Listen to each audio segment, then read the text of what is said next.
Il y a une vision critique des habitants, notamment sur le manque de présence de la police nationale au quotidien, au plus près de leur lieu de vie.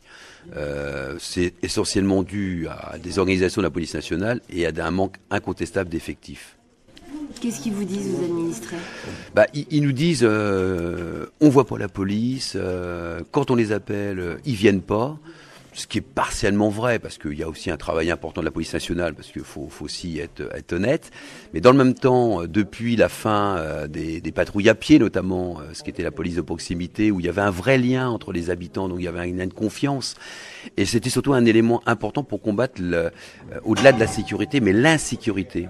Le sentiment d'insécurité. Ce qui est effectivement très fort dans nos villes, c'est à partir d'un élément, on a l'impression que c'est partout, et donc c'est ce fameux sentiment d'insécurité. Et on ne peut le combattre qu'avec des moyens humains, au plus près des habitants, dans la discussion, l'échange, et puis je pense qu'en plus c'est efficace pour avoir des renseignements pour la police nationale, tout simplement. Dans l'idéal, à quoi voudriez-vous qu'elle ressemble, cette police de sécurité du quotidien? Je pense, première chose, ça passe vraiment par des moyens humains.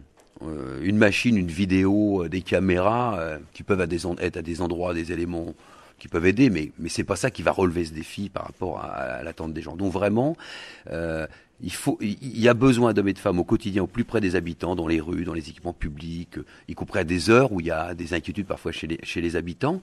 Et je pense, y compris, que c'est pas au détriment de la police plus sécuritaire, plus d'enquête, parce que je pense que c'est dans ce moment de proximité que la police peut avoir récolté une série d'informations qui peut les aider demain, après-demain ou beaucoup plus tard pour élucider un certain nombre d'affaires qu'on connaît dans chacun de nos territoires, qu'ils soient d'ailleurs urbains ou ruraux, parce que je pense que partout la question de la sécurité est une question importante. Il ne faut pas non plus tout demander aux mêmes personnes. C'est ce travail d'équipe et c'est ces pièces de puzzle qui permettent, bien reliées, d'avoir effectivement une efficacité sur l'ensemble des questions qui parfois pourrissent la vie au quotidien des habitants de nos quartiers.